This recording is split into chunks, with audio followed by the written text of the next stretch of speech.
You're listening to IRN, the Inception Radio Network, Chicago, Illinois.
For an epic journey? The Extraordinary Phenomenon Investigations Council presents Epic Voyages. Come join us as we enter and experience the great mysteries of the world with tonight's host, Aaron Judkins, a.k.a. Maverick. Cover up the spine, that's your plan, not mine. I'm ready to be told, time for secrets to unfold. It's our time to come of age, time for truth to turn the page. They wanna be inside the dark, live within a question mark. Are they a friend or foe? Tell me now. You need to know. Need to know. And welcome here back to Epic Voyages Radio. This is Maverick, coming to you from the Texas Hill Country and the Valley of the Giants. And we are going to have a special show for you tonight with Rick Shaw. He just produced a new documentary film, just came out, Torah Codes, Into Darkness. There is a code in the Torah, the first 5 books of the Old Testament. According to this new documentary film by producer-director Rick Shaw, this is all about the Torah Codes. It is filmed and produced all around Jerusalem, New York City, Israel, and this is interviews from world experts on what the codes are currently saying. What a tremendous film. You may know Rick Shaw from his prior documentaries, the Watcher series, and Rick has done a fabulous job on those, all the way up through Watchers 8 now, probably working on Watchers 9 already. And what an amazing film director, producer. Rick, welcome to Epic Voyages Radio. Aaron, thanks. It's really a pleasure to be here this evening. What a send-off. Gee whiz. Well, I tell you what, when I first met you, it was on the location for Watchers 4, and we were at Joe Taylor's museum in Mount Blanco Fossil Museum in Crosbyton, Texas, and you and L.A. Marzulli had come out along with Dr. Judd Burton to do some filming there about the Nephilim. That's right. Yeah, and I met you guys there for the very first time. We sat there at the local Dairy Queen and talked a little bit. Yeah. And little did I know that, we would be working together on another project, which she produced called Watchers 8. And that took us to Peru and Bolivia. And that has been a real tremendous project for me to be in. And to get to hang out with you and L.A. Marzulli for almost a month was just an incredible experience. But when I went back... I'm just going to say that the last time that I remember seeing you was at the Paracas History Museum. And that's right. Yeah, that was kind of the last part of the shoot that we did, unwrapping the baby mummy skull there. And they would all go to dinner at that little place by the beach. Yeah. It was a great experience. It really was. For me, it was it was an awesome experience to be able to, get to go work, and doing those things at the Paracas Museum, studying the Paracas skulls, making the cast and doing the measurements and doing all the scientific work we did on it. And then there's Rick, doing your deal and shooting and filming. What a lot of work and effort it goes into that. And I've always appreciated watching the Watcher series because I see how you film, and it's very captivating. It holds your attention, and you just keep coming. I just don't know how you do it. You just keep. It gets better. It gets better. It's simple. I get bored easily. Unless there's a lot of stuff going on, I just kind of drift off. It's like, oh, so I figure if I'm getting bored, there's probably a lot of other people would be getting bored. So, especially younger people. And I want younger guys to get involved in understanding what's going on, because that's the way it is when we went to Mexico City, when we did the film on UFOs. It was all kids working with Jaime Maussan, and I'm going, why isn't it that way in the States? Because you go to a UFO convention just to find out what's happening here in America, and it's all guys over 50 pretty much. And in Mexico, it's kids in their 20s. They're just like bouncing off the walls with enthusiasm. Right, so, and that's really that's what the way you it needs to be. Right, you want to bring in the younger generation that's going to come in. And I love that stuff. And you're such a great, person, not only in front of the camera, but behind the camera as well. All of our team there in Peru that was on Watchers 8 just developed a great camaraderie and a sense of, I think, solid friendship. And Chase Klodsky was fantastic. Chase and Joe. And I tell you what a great way to, go, from there and then work on other projects and then see you, do your deal. And that brings us to your current film, Torah Codes, The Into Darkness. And when I know you were talking about this and you wanted to go do it, you actually went on site to Israel and went to Jerusalem and went all over to do this film. What got you interested in the Torah Codes? Well, it actually goes way back to the late 90s when Michael Drosnin's first book called The Bible Codes came out, and I was with a business partner in Beverly Hills, and we were staying at a hotel because at that time I had a studio in Atlanta, Georgia. And our studio was called Z Post. Now, Z Post operated in Atlanta between 1994 and about 2000. And after that, we pulled the plug on everything and moved to Hollywood. And that's where I've been since then. But during that one trip, we're doing a pilot show called Postcards from Heaven, and we were working with the crew from Touched by an Angel and their directors and producers and writers. And we had basically, we were doing writers' meetings and staging them out of this hotel. And early one morning, I had a call from my partner, David, and he goes, there's this guy on Good Morning America, I think the show was at the time, that says there's a code in the Bible and it's mathematical. And flip it on real quick. So I turn on the TV and I see this guy and I'm going, oh, come on, that's just ridiculous. And I wasn't sure I believed it. However, Michael Drosnin is not, he's not someone that's just up there joking around. He's a serious researcher and formerly a reporter for the Washington Post. So I ran out to the store and bought the book and read it, most of it on the way home on the plane, and was just like dumbfounded by it. I couldn't believe all this stuff. But then I thought, well, these are the times where supposedly some of these scriptures, these ancient texts, are supposed to be opened for us. Maybe this is the way. Maybe this is the way that works. So anyway, I saw several documentaries that were done on the subject, and they all used the tables that Michael Drosnin had created. And I thought, why isn't anybody going to Israel and talking to Eliyahu Rips and the actual discoverers of the code and see what they're doing.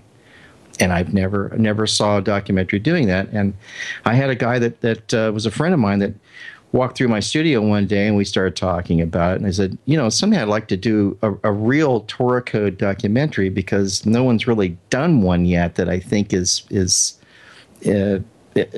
authentic to where they actually go to Israel and do it. And that was it. That was the extent of the conversation. Well, in a few weeks later, he finds himself on a plane to visit his brother in New York. And the flight was canceled, so he had to wait and get another JetBlue flight a couple days later. And so he's glad to finally get on the plane, and the seat assignment puts him next to this guy that looks like a rabbi. And they have a 5-hour conversation. And when they land in LaGuardia, Lee calls me up and says, I think this is a guy you're going to want to meet. I just spent 5 hours on a plane talking with him. And he tossed his cell phone to Professor Robert Haralick, who was the guy that wrote the software to search the Torah codes out of City University in New York. And Professor Haralick knew all of the world experts in Jerusalem and were best friends with all of them.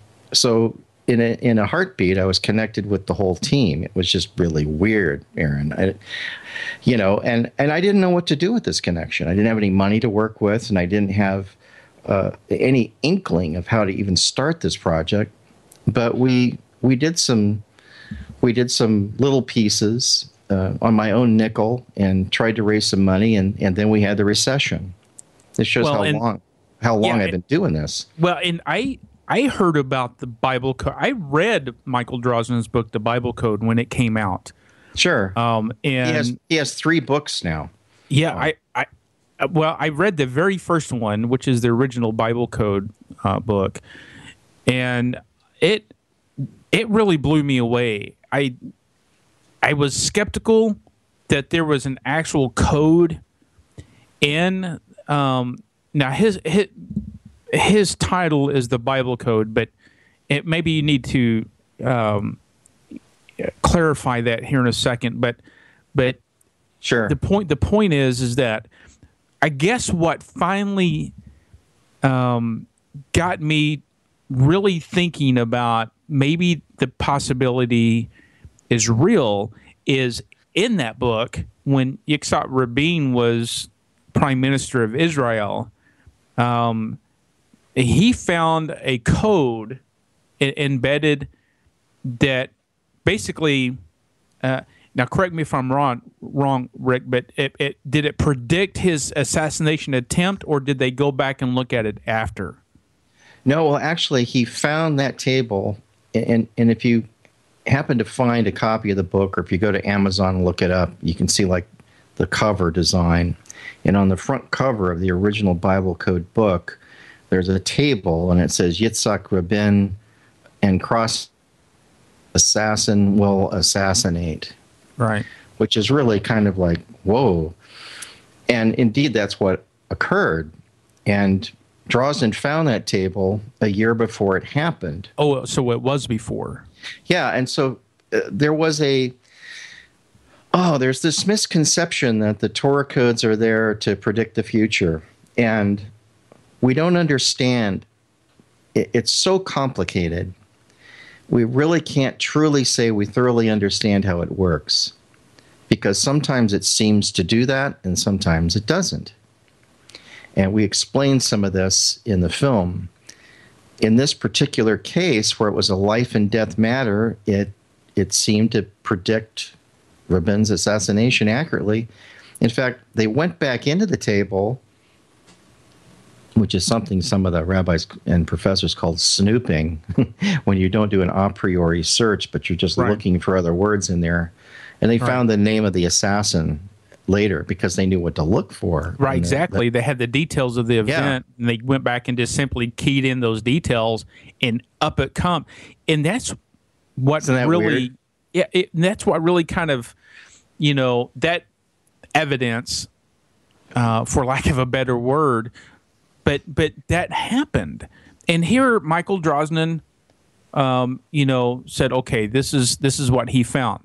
Now, I've had other friends who was doing Bible code research manually without a computer, and it's quite difficult to do that because it nearly requires impossible. Well, yeah, and that's how they did it back in the day before computers. I mean, this goes back to the times of Sir Isaac Newton. Well, yeah, except for the fact that there's two kind of codes that we're talking about here. One is something called gematria, which is kind of a Kabbalistic term, and it's basically that each of the letters in the Hebrew text are given a number, and if you add those up, then you get a sum of the numbers of a name, and those numbers can have significant meanings to them. And we'll talk about some of that later, because you're not going to believe some of the information I have to tell you tonight. It's just astonishing what they're finding. But then the Torah codes work on a different premise. It's called equidistant letter sequencing. And basically all that means is that it's a skip code. So you say, okay, I'm going to look in this book, and I'm going to try to find this name, and the computer, if I skip every 38 letters, the name will appear. And that's kind of how it works. Right. You put a name in there, but actually it's a bit more complicated. I'm really super simplifying the process here. But essentially the way the Torah code computer software works is you come up with a list of names, your axis keyword, which is basically the topic that you want to try to experiment with. And then you have associated words that you've picked in advance that go along with that. So in that case, Rabbi Glazerson just found a table which is up on my website, which I think you've seen, Aaron. It's an astonishing table on Netanyahu that basically says Netanyahu, Bibi, his nickname, will be elected in 5775, which is the Hebrew calendar year for 2015. This year. This year. And then it gives the actual date of March 17th. I mean, it was just like everything was there in that table, everything.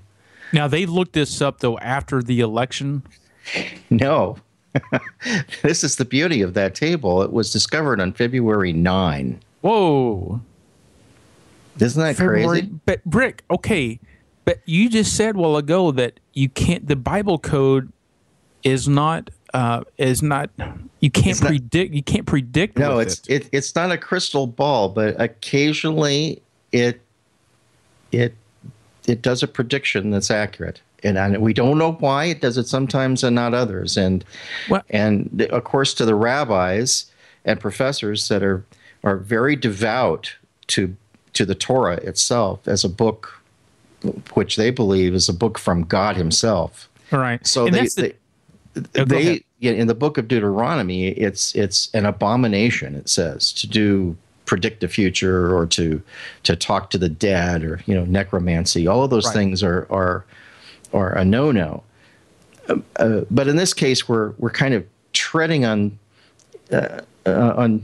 a thin line here, because we're using the Torah itself as a tool to try to find more information, and occasionally it does it.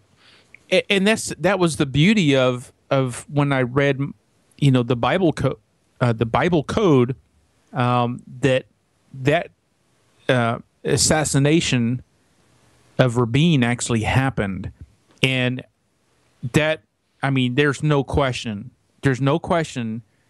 about that. That's a historical fact. And but the thing is, Rick, is that the codes are not all in the Bible. The term Bible code is kind of a misnomer, because it's actually not found. The code's not throughout the whole Bible, is it? No, I think Drawson used that more as in keeping with understand what it was. It was more of a marketing idea than a real factual name for the book, and it worked. because with that name, he pulled in both the Christian and Jewish communities, and they all got interested in it. And he ended up with a book that was a New York Times bestseller for a number of weeks.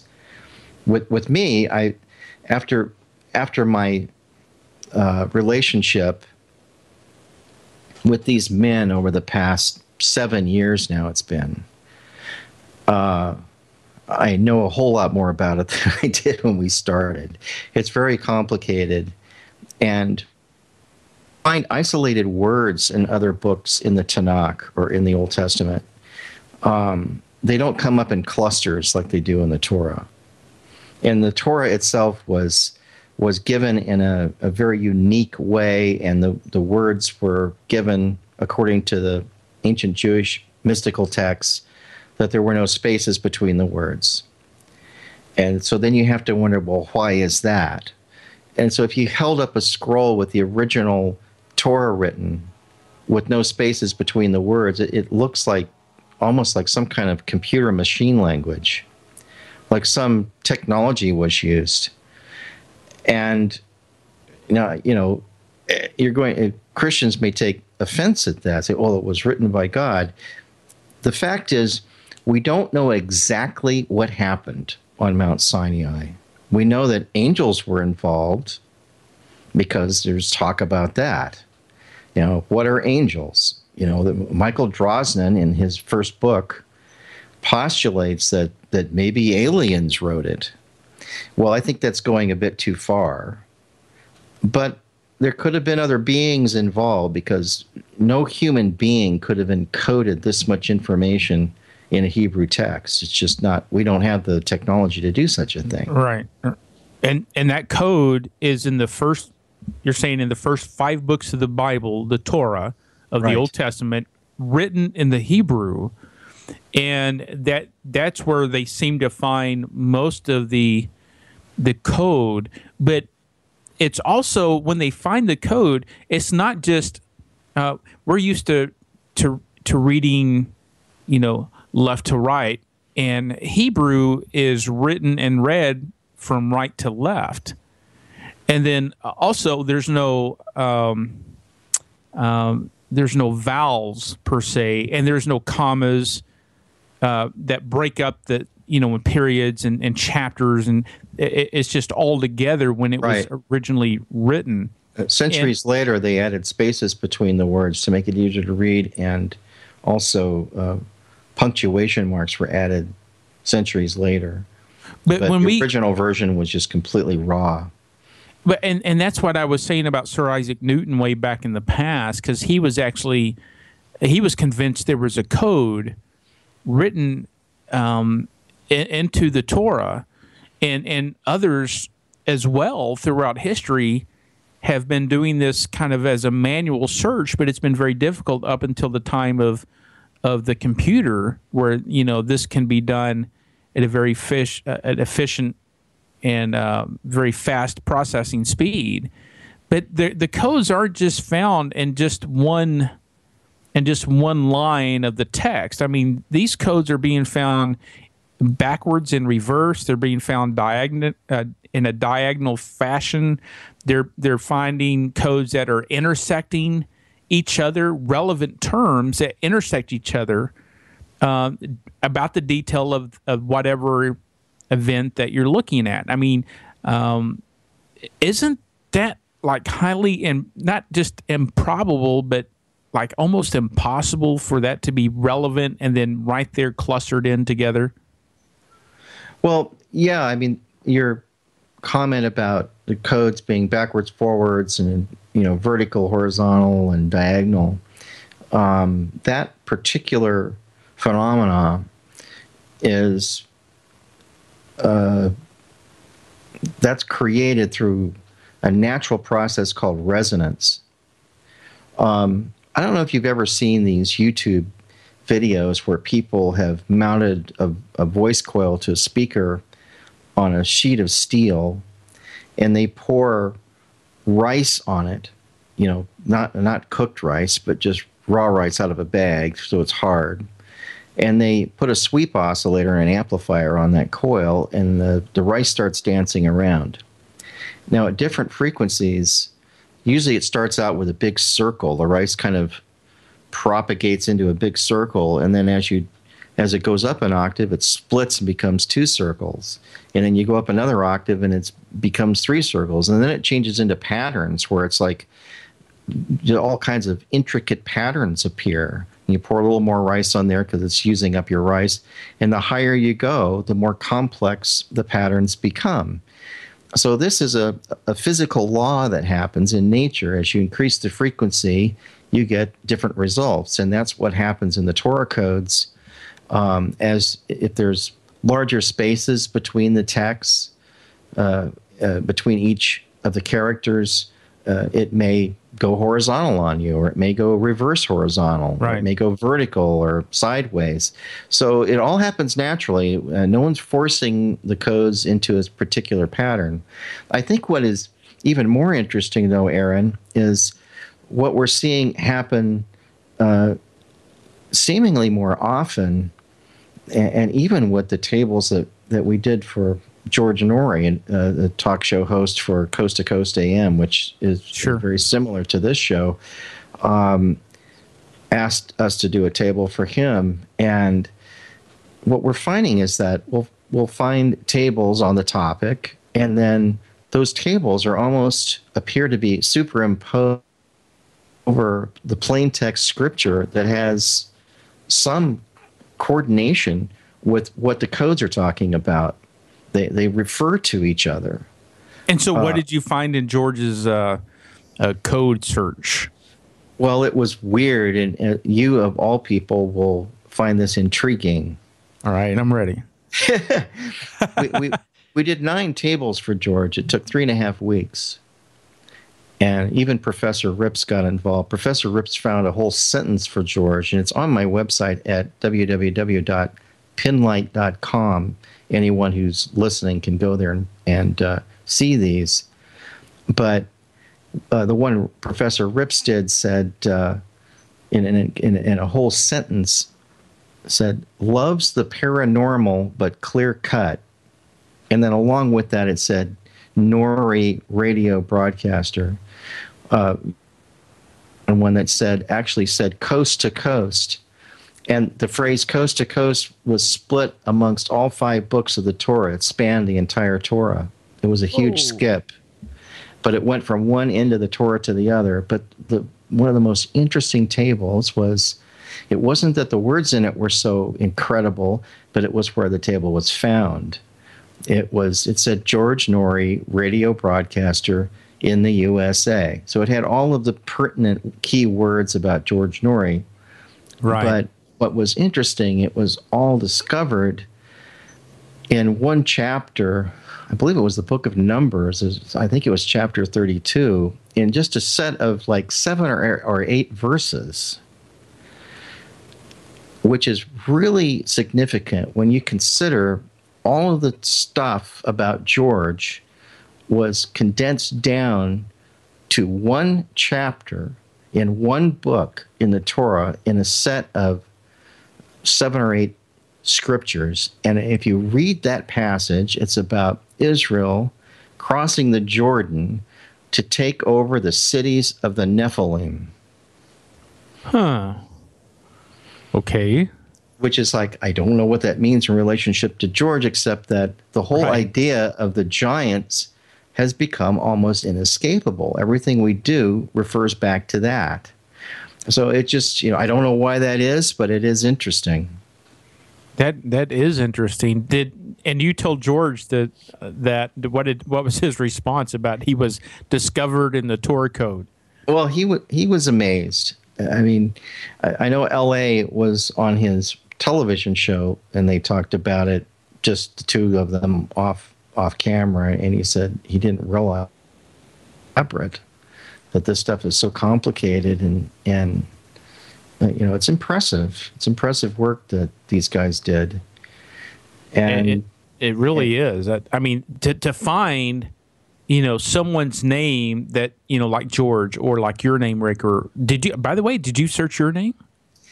I never asked the rabbis and professor to do my name because I know how much work it is. And I don't like to bug them about things that aren't important, and yet they've done my name without me asking them to. Wow. And, the first one that was ever done, when Professor Harrelett called me, he said, "We've looked you up in the Torah." It was almost like my e-ticket to ride, to get to be involved with them. And it said, Richard Shaw, Pinlight, and the two words were almost touching each other. I thought that was, so it's my company name and my name side by side. Okay, but then, hold it right there, Rick. We're gonna pick it up here. All right. Rick Shaw and the Torah Codes, unreal. This is great. This is just really awesome. Okay, we're gonna head to break, and listen. Call your friends and your family. We are on with Rick Shaw tonight. The Torah Codes into darkness. We'll be back here on Epic Voyages Radio. You're listening to IRN, the Inception Radio Network, Chicago, Illinois.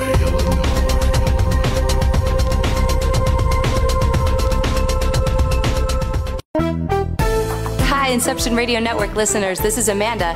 Just a reminder that Inception Radio Network is on Twitter. Follow us at I_R_N and keep up to date about who's on tonight, what interviews they'll be doing, who's guest spotting, what topics they'll be covering. Tweet to us, tweet about us, retweet topics to your friends, and most importantly, never miss a great show again. That's I_R_N.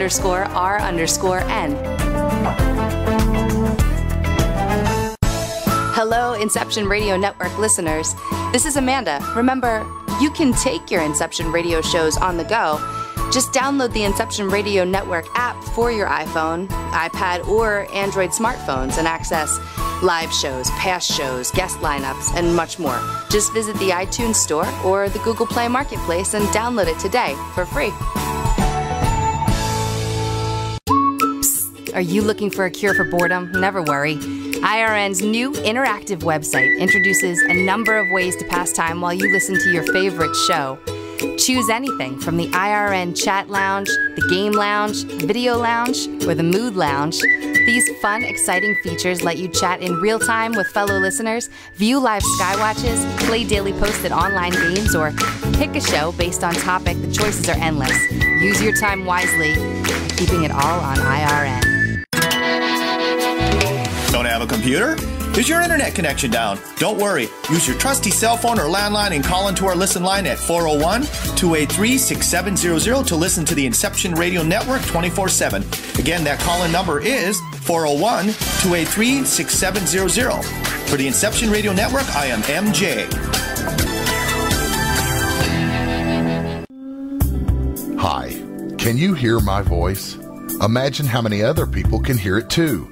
If you have advertising needs, then look no further. The Inception Radio Network currently has openings for on-air advertisements and radio show sponsorships. Given any thought to your target demographic? Inception has you covered there too. Advertising on a network gives you multiple opportunities to advertise on a wide variety of radio show broadcasts, and we have one to fit every advertising need. You know, in recent years, internet radio has exhibited a phenomenal listener growth. An Arbitron Edison survey shows that online radio boosts at least 33 million unique visitors each week and 54 million each month. And that number amazingly continues to grow. And these listeners are a part of many businesses' core demographics. And surveys have shown that internet radio listeners are far more likely than regular radio listeners to spend money on a whole range of activities. You know, internet listeners vote, they dine out and eat fast food, and they grab a cup of coffee. And here's the interesting one. They buy items online at a much higher rate than all other market segments combined. Internet radio also enables businesses to connect with consumers during work hours, where increasingly more lifestyle decisions are being made. Advertise with the best. The Inception Radio Network offers competitive advertising rates to fit just about anyone's advertising budget. Stop by today at www.inceptionradionetwork.com or call us toll-free at 1-888-919-2355. Get the word out. Get results with the Inception Radio Network. Man vs. Archaeology with Aaron Judkins. It's about digging up the past, exposing forbidden archaeology, and discovering our hidden history. What are these mysteries of our past, and why are they important to our future? Learn more at aaronjudkins.com.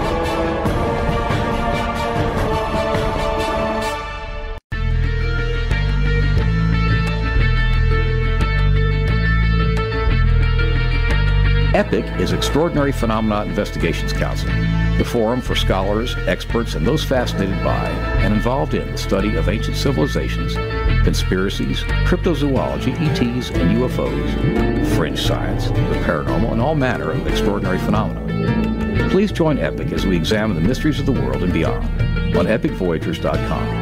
And for updates on the upcoming interactive video presentations, the latest news and discussion on the EPIC forum, as well as research, investigations, and membership opportunities. Epic Voyages program schedule is on the Inception Radio Network. Thank you for joining us.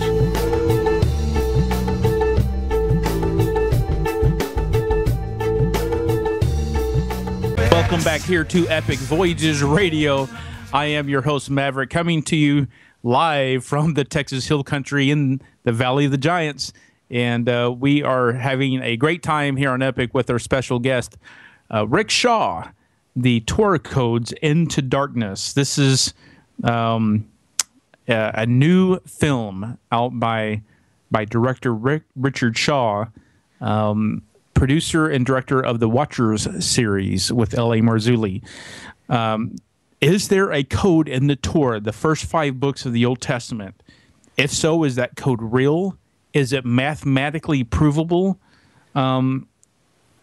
And does it reflect current events that is happening now? That's what we're talking about with director Rick Shaw. And Rick, before the break, we were talking about that. George was in the code, and then your name was in the code. And what did they find about your name, Rick, when they put you in the code?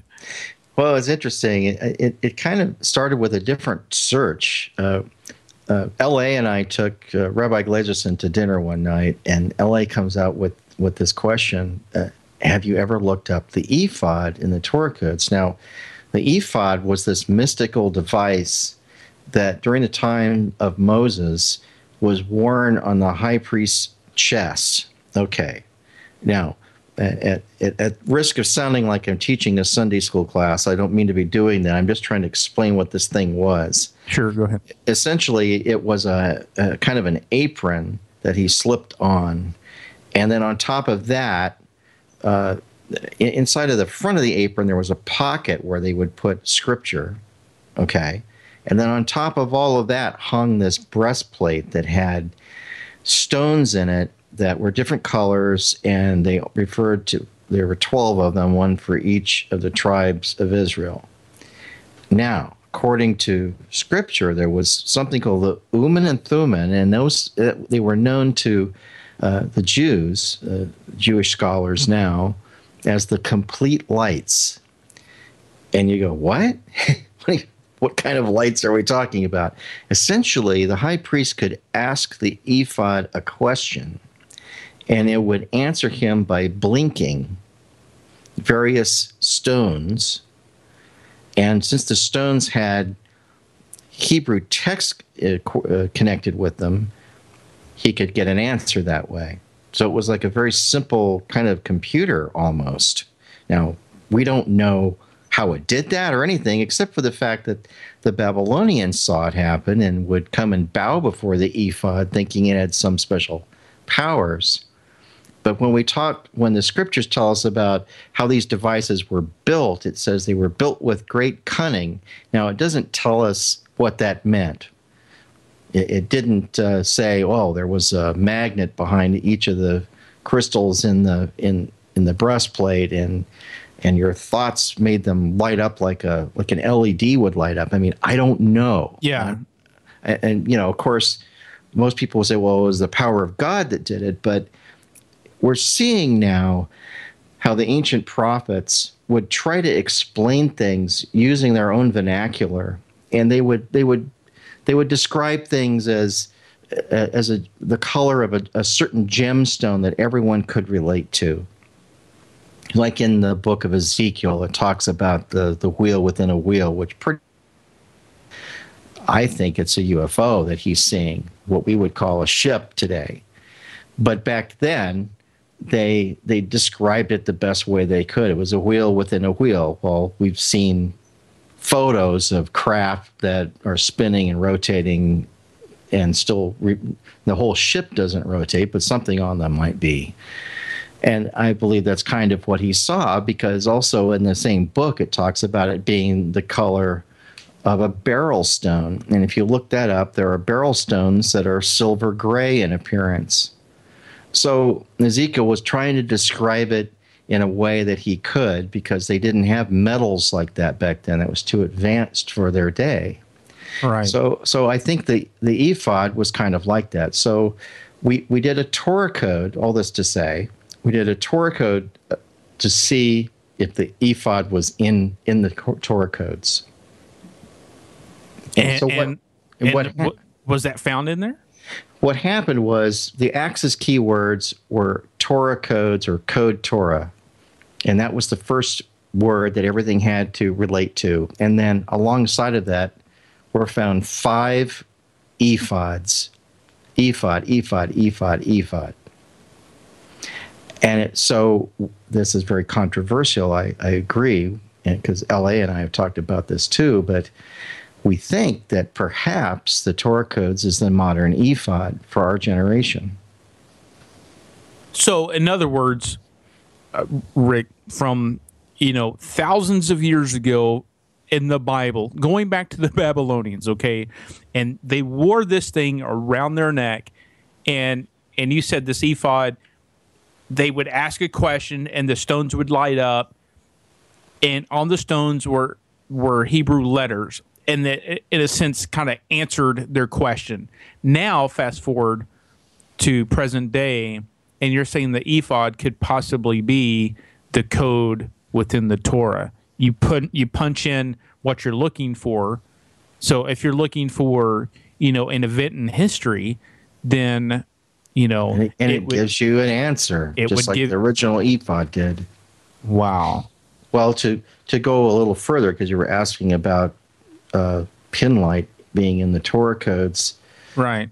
He just happened to have that ephod table open and just looked to see if the word pin light was in there. Well, pin light stretched across the top of the whole table. And Pinlight is your production company. It's my company name. So it was in there. The cool thing was it was in there every 4 letters. But that's in there next to your name too. Well, that's a different place. It's in there several times in different places, is all I can say. All right. Look, if you want to go see what Rick Shaw's talking about, go to pinlight.com right now. It's PINLIGHT, pinlight.com. And when you get to that page, there is a link, and it says, Rick's page is not up on the website, but the one from Bibi Netanyahu is right on the main page. Right above that, you'll see a link. It says see the George Norrie tables. You click on that, and it'll pull up those pages. There's 3 pages. So when you click on that and you scroll all the way down to the bottom, then it'll say go to the next Norrie table. You're going to click on that one again because there's 3 of those pages they just found on that. And I can load that table if someone would like to see it later. But like I was saying kind of offline to you today, I haven't put that table up for public display. I've shown it to a few people at conventions, seminars I've done, because I don't understand what's in there. And more profound to me was down at the bottom of the page, on the same page it said, "We'll show the deeds of God to the world." And that, kind of makes a little weak in the knees when you read that. Well, I don't know what that means. Well, that's talking about you, is not. And look, I bought the DVD, and I I've watched it now twice. I watched it again today, and knowing what I knew about the codes, and even watching your film the first time, I realized that there was more information that you just get when you watch it again. And sure, for me, one of those things was the Into Darkness. That's the subtitle of your film. But it gives the day or the year of the Into Darkness is this year, 2015. Right. What does that mean?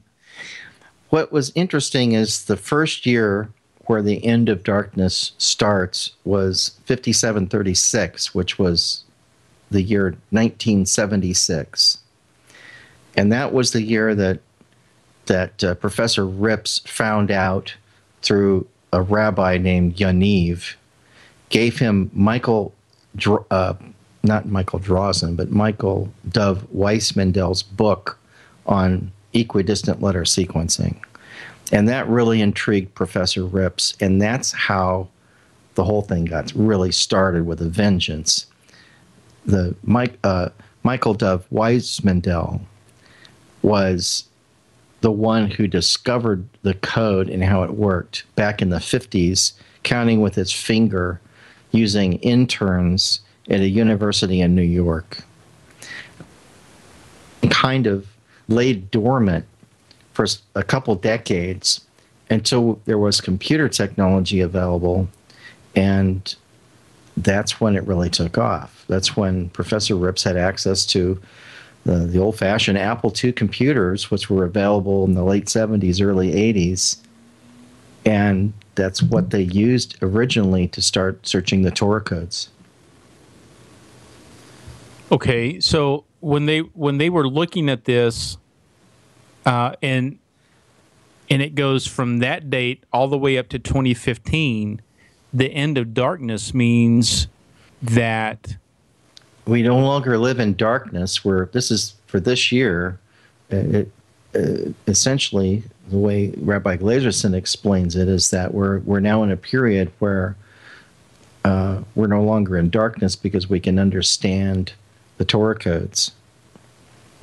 And so by understanding the Torah codes, that is pointing to something outside of our time and space that has intelligently intervened in the in this Torah code, because this is really mathematically impossible for this code to be embedded from the Torah in the Hebrew language with current events that, and as you know, your name, others' name. It's weird. What was the one thing that there have been thousands of tables done with most every historical event encoded, and Glazerson has thousands, and Professor Rips has thousands of tables. I have 300 that I think are really cool, and they keep coming.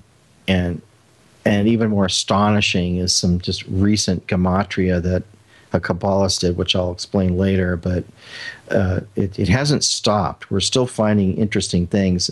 I guess what's interesting about the End to Darkness table, with the 2 years, both 5736 and 5775, which is this year, are overlapping on the same line. And so they're meant to be shown together, and that's why he did that. I don't think it ends this year, but I think in other things that we found that this year is going to be a time of trouble, and it seems to be shaping up that way so far. Well, it does, don't it? When I was watching the film again, I noticed something that I missed the first time, and that was about the blind watchmaker. I've known about the watchmaker. Sure. From William Paley's writing about the watchmaker, but for some reason I missed it when I watched it the first time. What was found embedded in the code regarding the watchmaker? It was interesting. Professor Rips, who has pretty much dedicated himself in the past few years here to trying to prove the validity of the codes to the scientific community, has tried to find complete sentences in the code that is pretty much makes it irrefutable. And he happened to find a sentence that said, it says the watchmaker, and then leading up to that in the same column of Hebrew characters, it says, yes, I do exist. That blew me away. Yeah, almost like the watchmaker himself is basically giving us some evidence of his existence. Exactly. I mean, when I saw that, in the code, the watchmaker, and it's like saying, "Hey, I'm here. I do exist." And it's like, wow. That that was one of those moments for me that I just thought, okay, this is, what else are we going to find in this Torah code? I mean, I know. And the whole Bin Laden table, I know people may have seen some of that before, but they found that table about Bin Laden back in 2001, but then they kept finding more words attached to it later. They kept finding Bin Laden intriguing comments about him, like, in the United States he causes trouble, surely he will be killed, and a dozen times, surely he will be shot, he will be killed, he will be killed, I will dub him destruction. It's like all the stuff about Bin Laden. It was really amazing. It's a 29-letter sentence with all of these little tributaries jutting off from it with other information about Bin Laden. It's unbelievable. Well, and then, you get to September 11th, 2001, and when you start putting in information or keywords about September 11th, so you put in the date, you put in Twin Towers, you put in airplane, you put in attack, you put in terrorist, and all these things, all these details now start honing in around the keyword Bin Laden, and now post 9/11, you can go back and look at that, and it's relevant to the event. Sure, I think what's interesting is we used the 9/11 table, since it was such a strong table. It was 10 million to 1 probability that all those words would end up in such a small, compact table. There were only 234 characters in the first 9/11 table that Professor Rips discovered. Those words were pulled right out of the Hebrew newspaper and looked up in the Torah codes. They all came up in chapter 20 of the book of Numbers in a very small section of verses. So you have this pretty much empty book, and then all of the tables, just words just kind of end up in this one spot. It's like, what? How is that possible? They weren't scattered all over the book of Numbers. They're in one chapter of the book of Numbers. Wow. That's what always freaks me out, is when I see something like that. It's like, well, why? How could you then say this is random chance when all these related texts end up in a very small section? So I asked Professor Haralick if he could run a test with a couple non-encoded texts. Since you can find words in any text if you have a powerful enough computer, and if you're using Torah code software, you can find words. I mean, because that's the way computers work. They'll figure out how to find a word, even if there wasn't one. But what we don't see happening in these other texts at random are clusters of related words coming together and nearly touching each other, or actually touching each other, or thousands of characters. And that's what you point out in the film, Rick, is that you can take what they call a monkey text, just random variable numbers, and do a word search, and occasionally you're going to come up with a 2 or 3 letter word, or maybe even a 4-letter word. But it's going to be so random, and the probability is going to be so low, right? That you're not going to. It's just not going to make any sense. It's not going to be encoded with any other keywords. much less over the surface text that may hold some additional data to that. So there has been studies regarding that where they've just done, a code search in Moby Dick, or a code search in one of the great classic novels, but nothing like what you see in the Hebrew Torah code. No.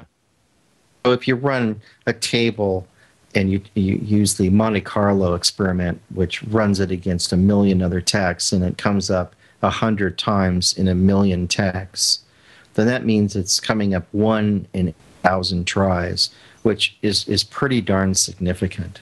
So for those who want to see the 9/11 tables that Rick has put up on the website, go to pinlight.com, PINLIGHT, pinlight.com, and underneath Netanyahu's table there of the code, you'll see it says 911 table comparisons. Click that link, and it's going to take you to the Torah code page about the 9/11, about the Twin Towers. And you're going to see this embedded in the actual code, how they found it and the relevance to it. And we did that to answer the question, can codes be found in any text? And yes, they can, but not of the significance that we find in the Torah. It's very unique in that respect. Well, it is unique. I wonder when you're finding these codes, right? Because we're finding major events in history. We're finding the economy. We're finding 9/11, Bin Laden, the Itzhak Rabin assassination, more recently, Netanyahu's re-election, your name. I wonder if old Maverick is embedded in the Torah code. I'm scared to find out what it's going to be in there.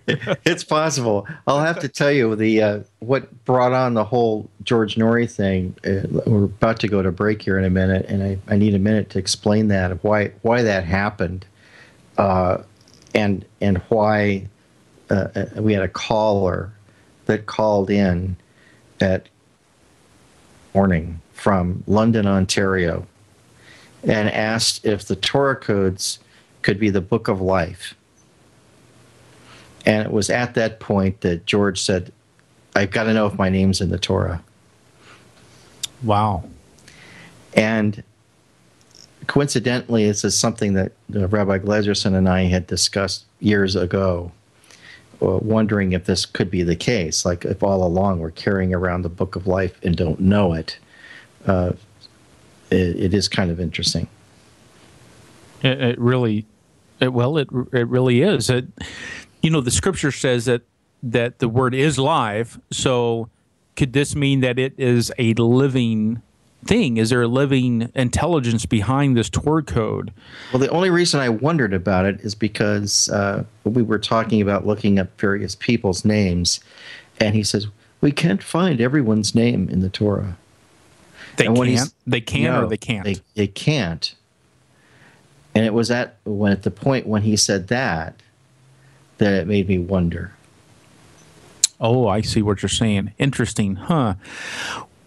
Great place to go to break here. We're at the top of the hour with our special guest, Rick Shaw from the Torah Codes Into Darkness. Call your friends, call your family. We got one more hour with Rick here on Epic Voyages Radio. Don't go away. We'll be right back after this message. You're listening to IRN, the Inception Radio Network, Chicago, Illinois.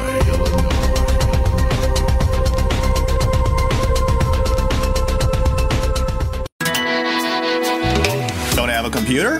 Is your internet connection down? Don't worry. Use your trusty cell phone or landline and call into our listen line at 401-283-6700 to listen to the Inception Radio Network 24/7. Again, that call-in number is 401-283-6700. For the Inception Radio Network, I am MJ.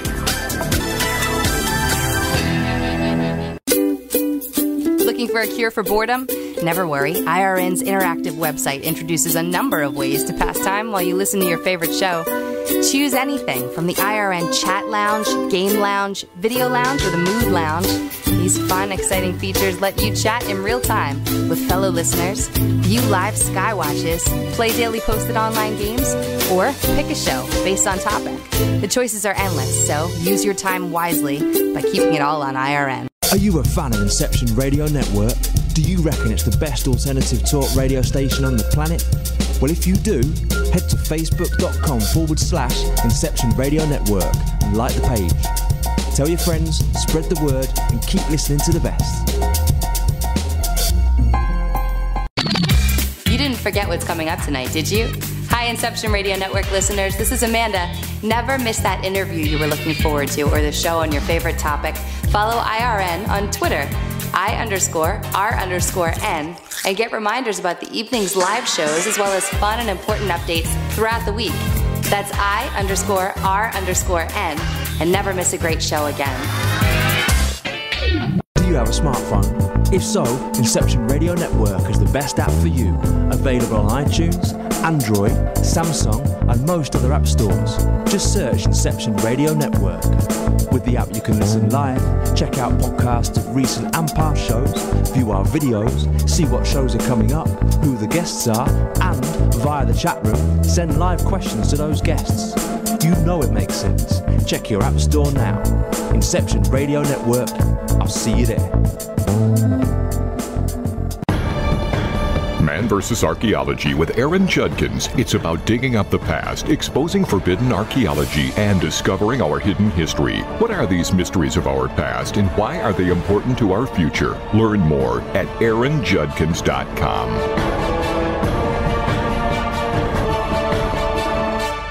Howdy, this is Joe Mars. I'm inviting you to tune in to Epic Voyages, 8 p.m. Central, 9 p.m. Eastern, Monday nights, right here on Inception Radio Network. To find out more about Epic and how you can become a member, visit epicvoyagers.com. That's EPICVOYAGERS.com. And we're back here on Epic Voyages Radio with our special guest, Rick Shaw, the Torah Codes Into Darkness. If you missed that first hour with Rick, we have one more hour to go, and we are ready for your questions. 1-888-919-2355. 1-888-919-2355. Call in with your question for Rick Shaw, or you can go to InceptionRadioNetwork.com and hit the chat button and type your question in the chat room, and we'll get it on the air. So with that, now, by the way, if you're listening on Friday night on the Dark Matter Radio Network, this is a re-air of the broadcast. We are live Monday nights on InceptionRadioNetwork.com. So thank you, Keith Rowland, for airing Epic on Dark Matter Radio Network. But if you want to be involved in the live chat room or the live call-in line, then you have to call in on Monday night during the show, 1-888-919-2355. Rick, when we were talking about the codes, you said we were talking about a lot of events that have been found embedded in the codes. This has been mathematically provable by scholars who have been studying the codes for a number of years. And this film took you to Israel and to Jerusalem to interview some of the original people who have been working on the codes. It's taken it to New York and et cetera. What are the scholars saying now that they're finding in the codes? Well, what's really interesting is we're trying to find out if, everybody's saying, and more or less, I think most people would agree there is a tension and an uneasiness throughout the entire world currently. It just seems like we're teetering on the brink of something. We have Vladimir Putin doing got ISIS creating atrocities and terroristic attacks. We've got Iran, who today said death to America. even as our president is trying to negotiate with them. We've got a new kind of tension between the United States and Israel, which is unprecedented in our history. We've never been on an opposing side to Israel like the way we are now. It's very disconcerting. When you go to the Middle East, Israel is pretty much it when it comes to a state that it has freedom. And it's just a different kind of place. You feel safe while you're there. And, you know, we should be supporting Israel, not trying to argue about how much land it has, this kind of issue, because the Palestinians basically want all the land back. So there's never going to be a point where they get enough land, essentially. Well, and they've been fighting over this for thousands of years. I mean, this is no new conflict. This has been going on for a very long time. And they need to stand their ground and just, you know, we need to let them alone.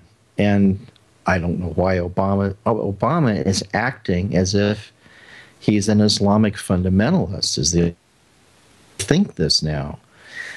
And now, there's no question that very strange tables on Obama. Well, there's no question that the political winds have shifted from what we're used to, and that is, you know, being an ally of Israel. But has there been anything found in the code related to the current event with Hamas or with any of the terrorist organizations or even Obama? What's the latest? Well, here's something that I haven't ever put out as far as on public display, because for the longest time I didn't know what to do with it, Aaron. Back in 2009, I was working with the Torah Code professors and rabbis we really started pushing tables around in 2006. But in 2009, I got this table from Rabbi Glazerson that he had come up with, and he sent it over to Dr. Alexander Rotenberg, who's in the film. Now, Rotenberg is also a near genius level individual. He's a graduate from the University of Moscow. He's actually in the lineage of the Vilna Gaon, which was one of the most famous rabbis in history that lived in the 17th century. So here's this guy looking at Rabbi Glazerson's table on Obama and kind of worked on it a bit, and then they sent it to me so I could see it. And why I get in this loop of these geniuses, I don't know. I feel very privileged to be sharing information with them. But we have a table here that, in fact, let me see if I can get it up so I can quote it correctly. But it's a profound table. It was found in 2009, about 6 months after Obama was elected for his first term in office, and everybody was kind of floating on the wave of hope and change. If you remember, in those days, yeah, that was the motto.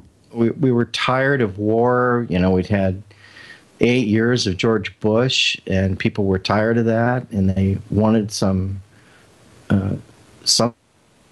peace. We wanted to bring peace to the world, and hopefully, you know. Then we also had for the first time ever, a black president, which seemed very progressive to be able to do that. The whole nation was bonding together. So it wasn't the time to release a table like this, but it basically says Obama, and then it says, you kind of have to read from right to left in some of it. It says, your father Islamic, which we know now today is true. And then towards the right, around the word Obama, it says, one born in Kenya. Now, this was a table discovered in 2009. And so a few days ago, since Rabbi Glazerson happens to be in Los Angeles this week, I asked him, I said, look, I couldn't use that table because it's so inflammatory. What caused you to look up a set of keywords about Kenya? And he said he had just heard someone mention it way back then. And it might have been in one of Obama's books as well. And he said, well, so I just thought I would put it in the table with the keywords Obama, Barack Obama, and there it was. He didn't force it in there. It basically appeared. It just came up. So then a few months later, I get another table, and this was in 2010, I guess it was. It said the title of the table was Islamic World War. Well, that sounded almost sensational. It's like, well, what am I to do with this table? Nothing's going on like that. We have some unrest. It looked, in those days, this was before the Arab Spring occurred, because that didn't happen for another year. So there's this table that basically talks about an Islamic World War way back in 2010. Well, essentially, that's when it all started percolating. And then we had the Arab Spring, and then, we had Libya and Gaddafi, and then, Syria and Damascus, and, now Iran and Iraq. And, of course, Iraq has been messed up for a decade now. So, and this is all pointing in the code somehow. Yeah, it's all in the codes. And people, I've read some people's comments on my website where they, not on the website, but on my YouTube channel where I'm, showing a clip of the Torah Codes, and people said it's just utter nonsense. But I can't look at it as utter nonsense anymore, because the odds of these things being found in groups of texts and then being checked with the Monte Carlo experiment for probability, once you do all of those things, you're being very scientific about it. It's no longer just guessing it. Now, not every table has gone through the Monte Carlo effect. There just isn't the time or money to do that. But if we find a table that's really interesting, we'll run it. Unless it's just like the Benjamin, which is just so completely accurate and was found a month before. I mean, that one shocked me when I saw that. It's basically Bibi Netanyahu will be elected on March 17th. I mean, what do you say? I mean, that was one of the predictive codes. Yeah, you don't really need to run a Monte Carlo effect on it, because it's like, it's just stunning when you look at it, Well, and that information can be vetted too. Sure, absolutely. And we could run a Monte Carlo just to see if you could find it and how many other texts that might appear, those words together. I don't think it would be a table that didn't have good probability, but there's always going to be that argument. There's always going to be someone that would wish to differ or say it's not so, even when the obvious is presented. Now, here's what, if you want, I'll talk about this idea about this rabbi was a Kabbalist, and I know that there's a negative connotation with a lot of people to the Kabbalah. I just had my friend Eric write me a comment here about that.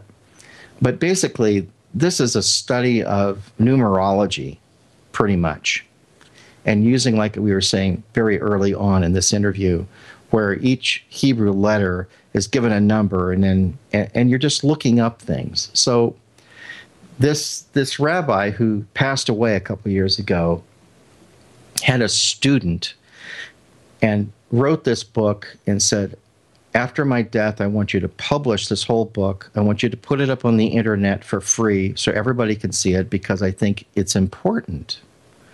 So somehow Glazerson found it and printed it all out and had it bound. And then he calls me all excited. He said, Richard, I have this amazingly exciting thing to show you. So he brings it over, and we're going through. And I'm not believing what I'm seeing. Basically, he's got 1, 2, 3, 4, 5, 6, 7, 8 lines of Hebrew text, okay? All in Hebrew. The first one says, the God of Abraham, Isaac, and Jacob. Those words add up to the number 776. Then he has another line. The kingdom of David in the world forever adds up to 776. Next line says, come back to me and I will come back to you, 776. For my sake, I will redeem you, 776. The next one says, come back like naughty children, 776. I'm seeing a pattern. I know. It's just unbelievable. The next one says, the kingdom of God will be forever, 776. Then it says, the last kingdom on 776, and that phrase is 776. And then finally, the last one says, the coming of Messiah, which adds up to 776. So what is the 776 about? 776, you have to understand that the Kabbalah and most of the Hebrew texts believe that it's basically prophesied that in the 6th millennia, the Messiah will return. Well, we're in the 6th millennia now. We're in the year 5775. So the 5 is implied. They already know that. So the number 776 means the year 2016. The year after 2015. Right. Now, are we making a prediction the Messiah will come next year? No, because we can't make such predictions. And, what if we're wrong? Maybe we're misinterpreting this. Maybe it just means that people will start looking for a Messiah. But the whole world is like teetering on the brink right now. So to find all of these lines of text that add up to 776 is just mind-boggling. And another thing which was interesting, and I don't have that page handy. I'll try to remember it as best I can, but because this stuff's complicated, because it's, I'm not an expert in ancient Hebrew. I'm a filmmaker, so these guys have to be really patient with me sometimes. But if you write out the number in Hebrew, 5776, and you write it out, like you would write out the word 2015 in English, you write the letters 2015. That okay, and then if you also do that with the number 1335, I think it is. Now, in the 12th chapter in the Tanakh, the book of Daniel, it talks about 1335 days. Well, if you write that number out in Hebrew and you add up the letters, you get the same number as you do if you add up the 5776 text. So now we're going, okay, do the 1335 days begin next year, or do they end next year? Or does it have anything to do with it? We don't know. That's the question. Is it, does this next year, 2016, according to this numbers that you're talking about, is it the end of those days, or is it the beginning of those? In other words, is it the beginning of the last days, or are we at the end of those last days? And does next year start that, or does it finish it? We don't know. This is one that we really can't know until we get more information as we go march through time. And that's right. And then we can maybe key in some key words to see if there's something that's relevant to that in the code. Is that right? Yeah. Look, there's so much we don't know or don't understand. I think what's interesting, though, is I was going to look up one other thing here for you right now, if I can remember the exact. And I'm really trying to be cautious here, because I don't want this to seem like some kind of Bible study, because it's not. Well, and if the codes have been predictive of what's happened in the past with all these major world events that we know has happened, it's something that's been verifiable, then what in the world is coming that we don't know about? That we may find in the code later. Is it going to be, is it going to be another war? I think what everybody would like to know is, are we really in the end of days now? Right. Because is that something, at least can we know that much? I believe we possibly could be. I mean, there's all of these things happening in the world that makes no sense. We seem like we're just like if someone strikes a match, everything would kind of go up in flames. But what I didn't get to mention yet, remember in the first table that we talked about, the Netanyahu table will be elected, that's up on my website. We discovered that one of the plain text verses that appeared behind the Torah Codes, kind of off to the side a little bit, but still is behind the Netanyahu table, was Deuteronomy 4:30. And when you read that, it says, I'll read it in the New American Standard Version. When you are in distress, and all these things have come upon you in the latter days, you will return to the Lord your God and listen to his voice. Now that came up with the year encoded of 2015 over the top of it. So we could extrapolate and we could postulate and say, well, perhaps the year 2015 is in the latter days. And then when I read you all of those lines of text about the coming of the Messiah for next year, we know that that is an end of time thing. So whether the Messiah comes or not next year is not up to us or the way we might be interpreting something, but it is very interesting. And I do think that what the codes are telling us is that we're close to something big happening. I got a question in the chat room here from Neutron, and I'll ask it. I don't quite understand it, to be honest with you, but sure. Neutron wants to know: has Rick ever found anything in the Torah Codes concerning the hidden sepharith in the Tree of Life called Doth and its aspects and relation to Horus Ra? Oh, the Egyptian gods? I guess that's what he's talking about. Yeah. I don't know. It's a good question. I could certainly ask one of the rabbis. I haven't done a search in the codes for Egyptian gods' names. Well, in the Tree of Life, too, he's wanting to know about this hidden sepharith in the Tree of Life called Doth, D-A-A-T-H. And he goes on to explain that when you look at a diagram of the Tree of Life, there are 10 balls, or these sephariths, each representing many aspects. These sephariths are connected by 22 paths represented by ancient picture cards. It may be, this, in other words, this tree may explain part of, the pathways of life. No, I don't know the answer to that. We haven't looked up a table specifically on that. I think what we've been trying to do is some of the guys are interested in looking up tables on current day events to see if they appear. And others, I know like Art Levitt, who's in the film, is looking up tables about Messiah. He's very interested in that. Professor Rips is trying to find tables that are in complete sentences. Sent me a table on an economic breakdown, essentially, which our economists are telling us is most likely to happen.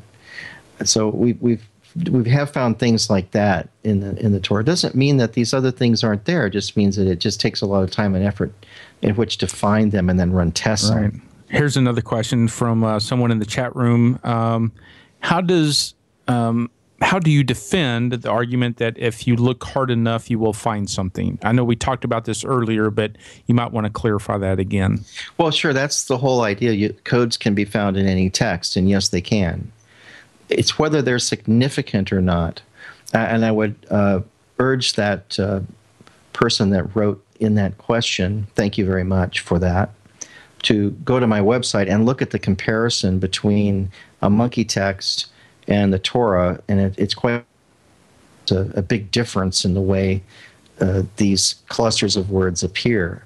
That's different if you say, well, can you find, this is what people don't understand. I think some people think that, oh, find my name in the Torah and see what it says about me. Well, that's not the way it works.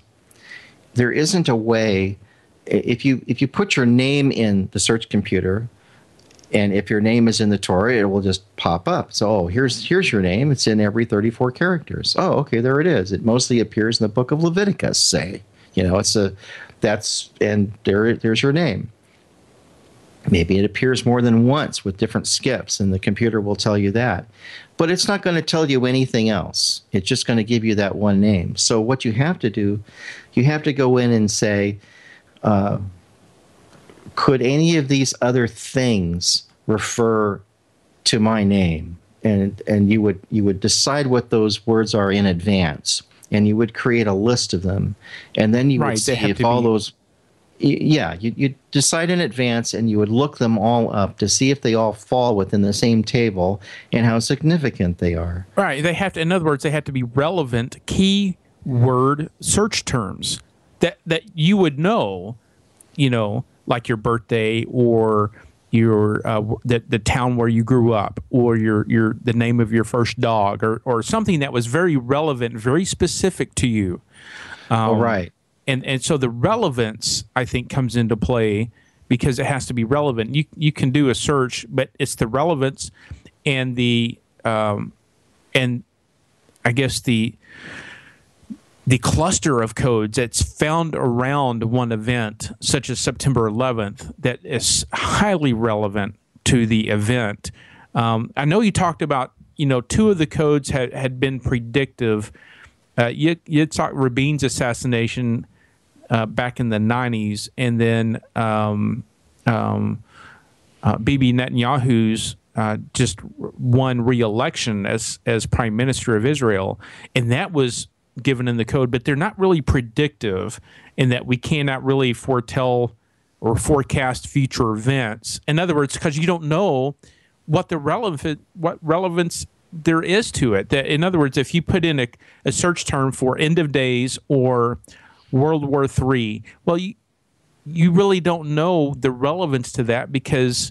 Well, also, we don't know what to ask. You don't know what to... Exactly. You don't know what to ask. We wouldn't have known until after the Twin Towers event occurred to write the word Twin Towers. I mean, that would be... Why would we do that? Yeah, so you just don't know until maybe something big happens, and then maybe you can put that as a key search term and see if it has relevance. But I think the relevance is the key.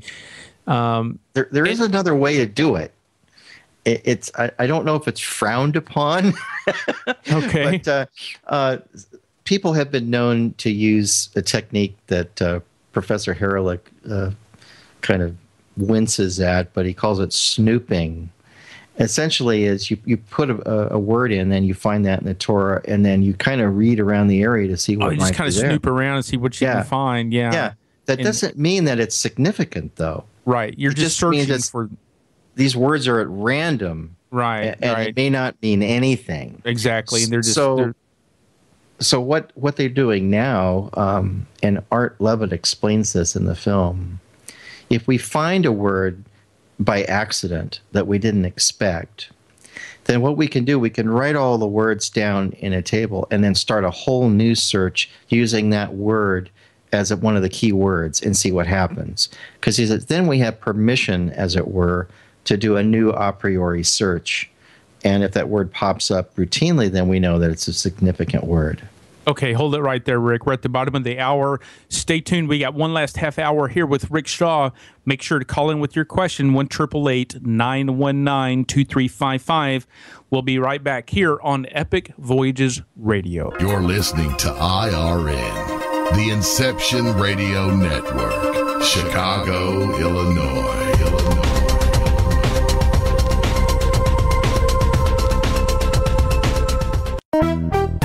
Hi, Inception Radio Network listeners. This is Amanda. Just a reminder that Inception Radio Network is on Twitter.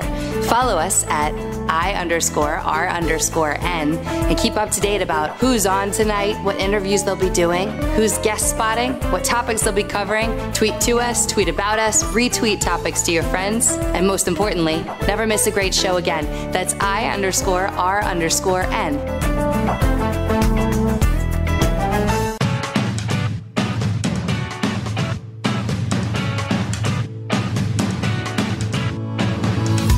Hello, Inception Radio Network.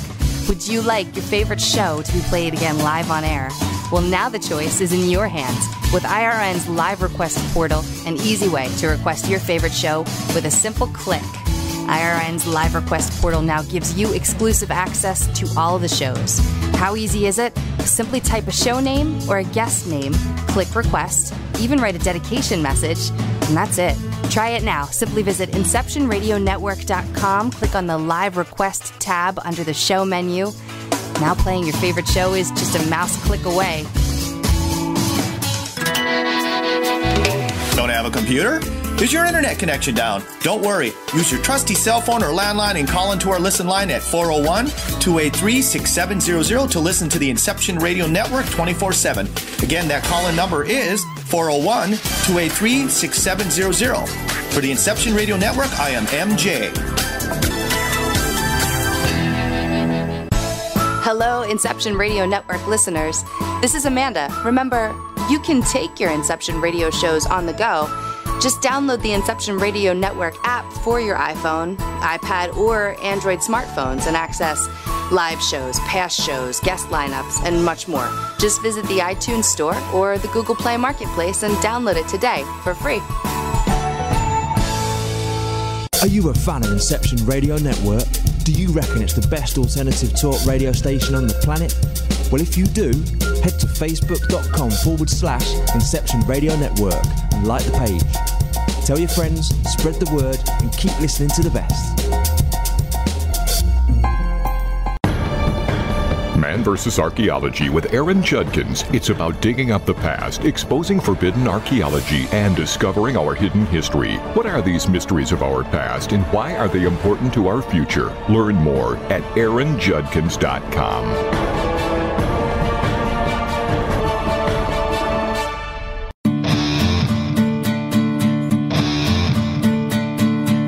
Hello, I'm Pat Usford, inviting you to tune in to Epic Voyages every Monday evening at 8 p.m. Central, 9 p.m. Eastern, right here on Inception Radio Network. To find out more about Epic and how you can become a member, visit epicvoyagers.com.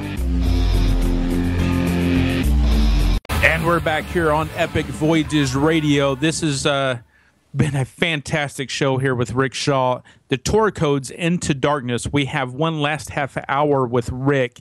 If you want to call in with your question for film producer director Rick Shaw, now's the time to call. 1-888-919-2355. 1-888-919-2355.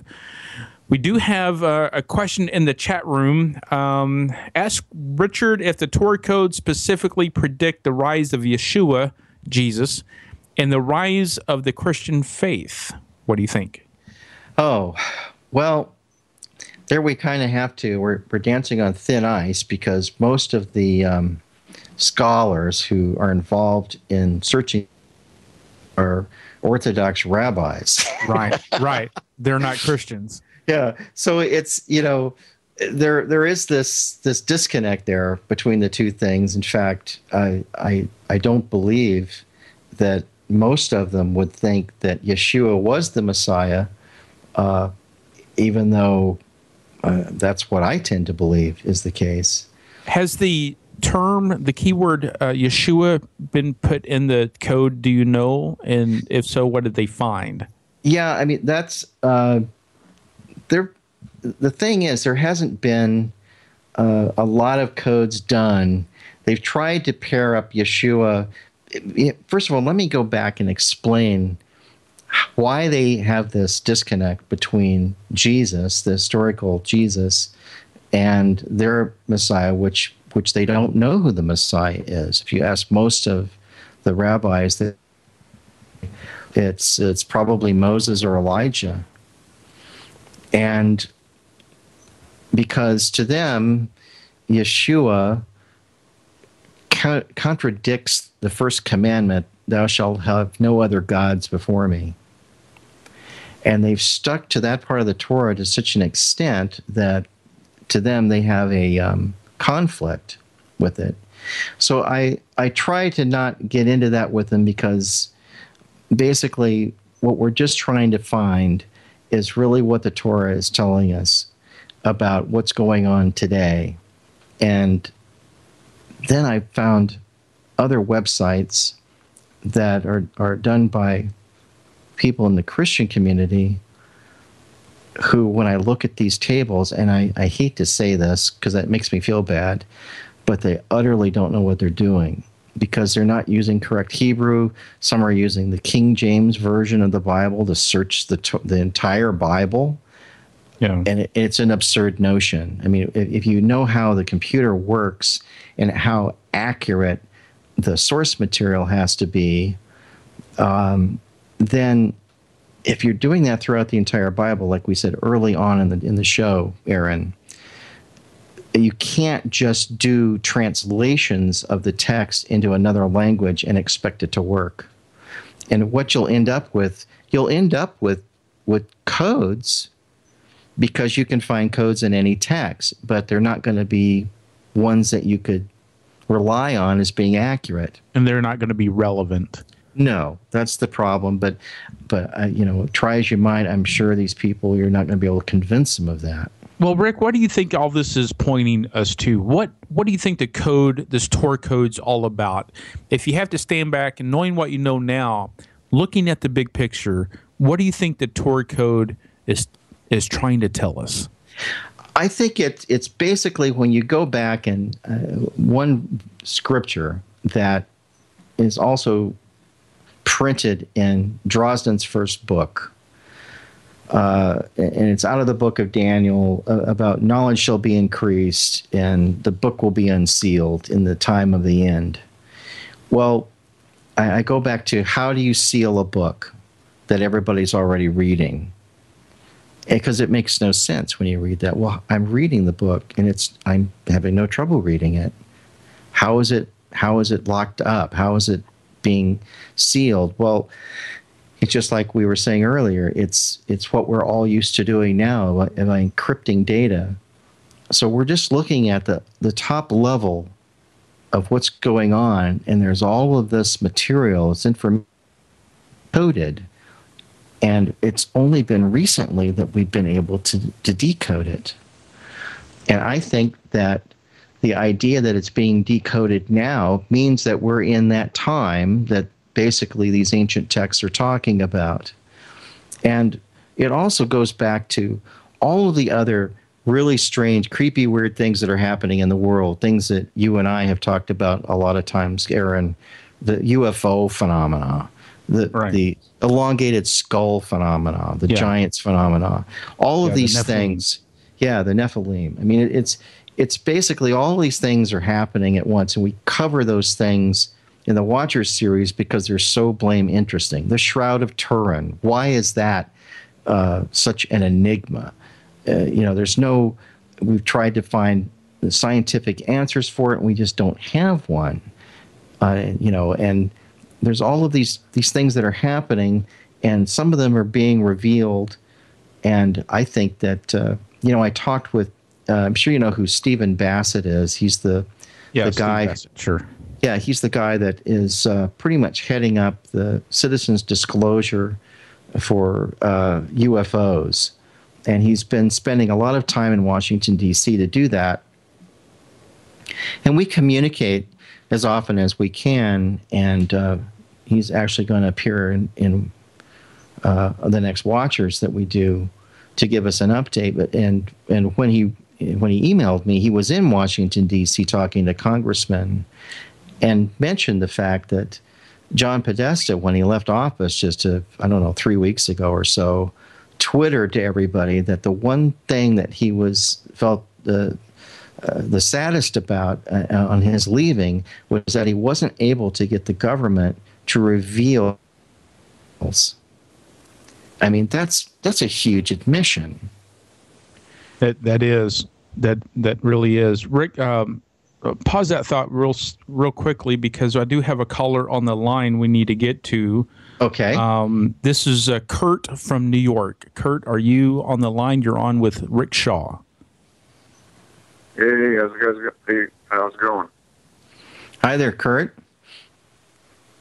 Hey, you know what? I was just curious with, I think the times that you would talk to the rabbis about the Messiah and how it's kind of a controversial thing to talk about. I was curious if you were ever to bring up the subject that if you look at the names of the pre-flood patriarchs in Genesis 5, it kind of decodes kind of the entire gospel and all their names. If you were ever to bring up that subject as a form of witnessing, so sure, it's a great question. Thanks, Kurt, for the call. Let me answer that question. The first time I met Professor Rips was in Beverly Hills, and that was quite a few years ago. It was I think it was 2006 or 7. I have to go back in my emails and find out when it was, but we transferred some data from his computer to mine on a thumb drive, and I looked through the tables that he sent me, and it was called the Patriarchal Codes. And I thought, I wonder what's in this. And I looked through it, and it was codes about Abraham, Isaac, and Jacob. It had, in the Torah Codes appeared everything about each one of them. Where they lived, the name of their children, their wife, where they were buried, the cave that they were buried in, everything. And not only that, but some of the information came up in vertical parallel rows. Now, when he showed me that, he said, "We don't know why it's doing this." It was all coming up like a graphic in the codes. The patriarchal codes, they're unbelievable. So they were in there. They were all in there, yeah, in great detail. But then, see, you're always going to have naysayers say, well, those names are already in the Bible anyway, so of course they'll be in the Torah Codes. But that's not really the case. And again, it falls back to the relevance of what you're searching for, and if all those names are coming up, that to me, that's what even makes it even more intriguing, is that here you're finding specific details about what you're searching for. Sure, and then they would come up in kind of a graphic sense like that. Yeah, in parallel rows. It's why would they do that and not just end up diagonally or horizontally or, all over the map like some of the other codes do? They came up stacked together in parallel rows. It's bizarre. We got just a few more minutes here with Rick Shaw. If you got a question for Rick, our live call-in number, 1-888-919-2355. Rick, I've often wondered, looking at the code, you find the code embedded on the surface text of an equidistant sequencing, either frontwards or backwards or horizontally or vertically or diagonally or however. And then sometimes it's relevant to the surface text that you read as well. But I've often wondered, if we had some capability to do this, I don't know that we do, but I'm wondering if the code is embedded. In other words, if you layered the Hebrew language, the surface text, and you layered it, right, like pages in a book, and you layered it upon layered upon layered, and you do a code search, I wonder if it would come up just like you said graphically. This came up graphically. I wonder if it's possible, if there's a code search that comes up graphically in 3D, that would actually go down into the layers, and it would be relevant within like a 3D graphic coming out, and so the keyword that you're searching for actually comes out as a 3D graphic of that image. Have you ever thought about that? Yeah, actually, Professor Haralick is already working on that. We've discussed kidding. Yeah, we've discussed it many times, and how do we represent words? The letters would probably end up as little cubes, and they would go off into the z-axis or towards you, depending on their importance in the table. And I asked him, I said, are you expecting these 3D, are you trying to create a 3D model that would look like something possibly in 3 dimensions? And he didn't know what would happen. Yeah, it just... But it's very, very complicated to do this. I mean, most people don't realize even just the 2D text searches what the computer is really doing. It's making something called. It's taking all of these words and it's stringing the text like in a spiral, which makes like a tube. It's an imaginary computer tube inside of it. And then it's like slit down the middle and unfolded. And so you'll see, like in some of these tables, like if you go to the rabbi's table website, which is torahcode.us, you'll see little numbers off to the side and all kinds of computer stuff in there. And it's basically describing the size of the table, the area of the table, the size of the code cylinder, and all of these really technical things. And that's what that software is actually doing, and it does it very quickly now. But to do a 3D search would be just the math involved. It would be just incredibly makes my head complex. hurt. Oh yeah, it makes my head hurt to think of it. And are we there yet? Do we have the technology to do that yet? I don't know. I think we're close. I think things are moving rather briskly. There is a guy, that former Air Force expert, Dr. Chuck Misler. He's been on Coast to Coast. He's also has done lectures about the Torah Codes, believes that there's something holographic going on in them.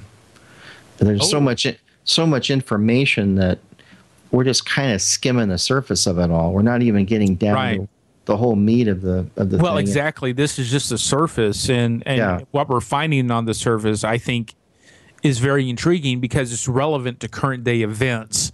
What we're finding now, most of the time, you have to go back and look afterwards. But I know when I asked you, what does all this mean? What is the Bible code or the Torah code? What is all this pointing to? And you were saying that, well, we have not only the Torah code to look at, and maybe it's pointing to the end of darkness, but we have the Shroud of Turin, and we have all these other things that are coming about to maybe it's part of just one part of the picture. But this end of darkness phrase, 2016, really, I think is very, very fascinating, because it means that we're either coming to the end of something, and maybe we don't know exactly what that is, or we're beginning a new phase, and maybe that is the end time scenario, with what's going on in Israel. Rick, how does this tie in to the blood moons? Because we had 2 blood moons last year. We just had a solar eclipse. It was not visible in North America, but we've got another 2 blood moons this year. We got one coming up just here in a few weeks in April 2015. Then we have another one in September of this year. Is there relevance with what's going on with Israel and the blood moons? And does this have anything to do with the Torah codes?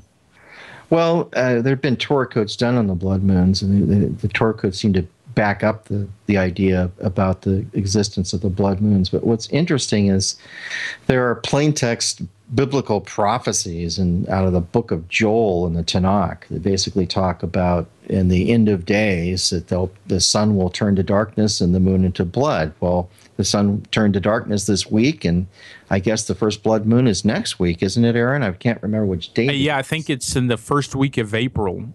Somewhere. And last Tax Day was like April 15th. We had a blood moon, and then one later in October. That may be it. And the last time this happened was during, if I remember right, the 67 war. So strange is that these blood moons occur on Jewish festival days, Jewish feast days, Passover, those kind of things.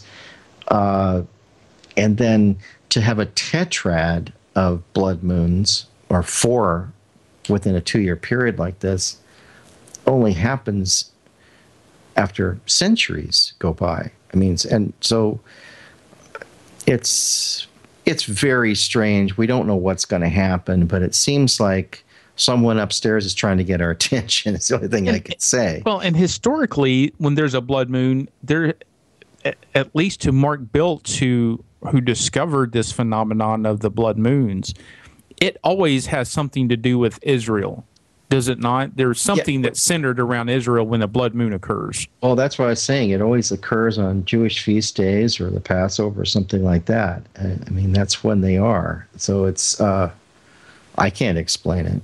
But the universe is like a giant watch. We go back to our watchmaker code again. Right. That, all these things are basically in the works for millennia before they actually take place, and now we're at that point, and it's really fascinating and a little scary at the same time. Well, it really is, because it makes you wonder, where is all this going, and is there a message that's embedded in the code that we've yet to discover, that even is more revealing? It blew me away when that phrase about the watchmaker, and what did it say? I am here, or I exist, or what did it say? It says, yes, I do exist. Yes, I do exist. Unbelievable. To me, that points to an outside intelligence of our time domain, of our reality that has really has shown itself to be, maybe, I don't know, the intelligent source behind the Torah codes. And for me, I just think it's fascinating, because it's all leading up to something, Rick, and maybe it is the end of days. It's very strange. It's serious work, and I feel privileged to, with this little team out of Jerusalem and New York, these experts that are looking things up, and feel honored that they even take suggestions for looking tables up that I send them. Rick, tell us what you're doing now. Tell us how to get a hold of your film, your websites, all that stuff. Oh, sure. I mean, you can go to our official website, endtodarkness.com, and see the trailer to the movie, and you can click on the Amazon button and order it. Or you can also do the same thing on the Pinlight site. There's a button to order the film there as well from Amazon. You can also go to our friend L.A. Marzulli, and it's on his website if you would like to patronize L.A. That's beautiful. And I believe also we've got WorldNet Daily is also selling the Torah codes for us. They thought it was interesting. It's between two Jonathan Kahn books right now on their website. So we have a few outlets. I mean, we've just started. It's a long road to hoe here to try to get a new film out into distribution. And so we're taking it in baby steps.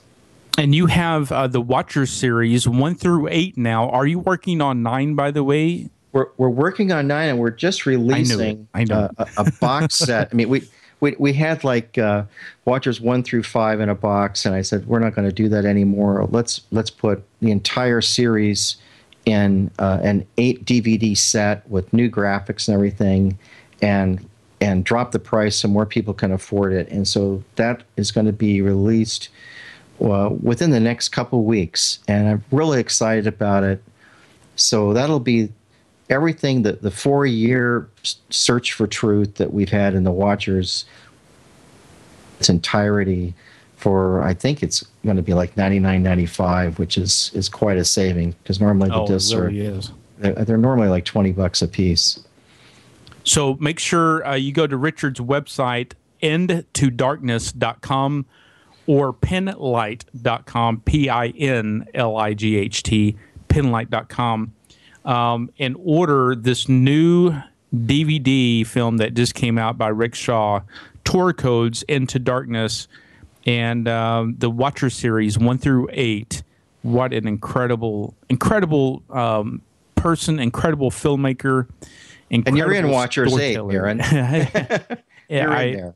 And I tell you what, Rick, what a talented person you are, filmmaker. To tell the story on film is really, I think, is a gift. And I think that code with your name in it, I think that's right. I think you are telling the world.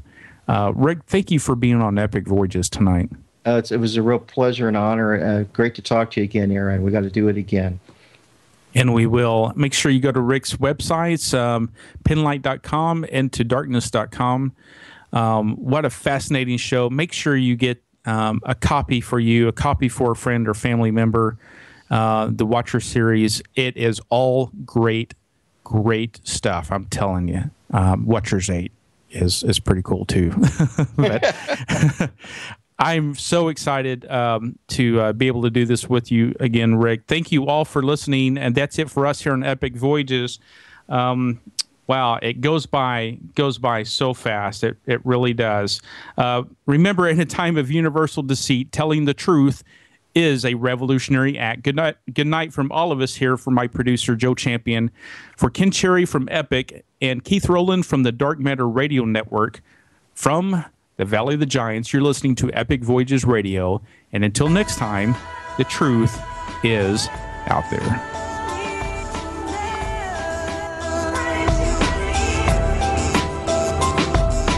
Thank you for being with us tonight.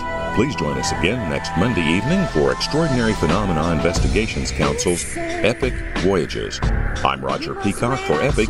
Until next time.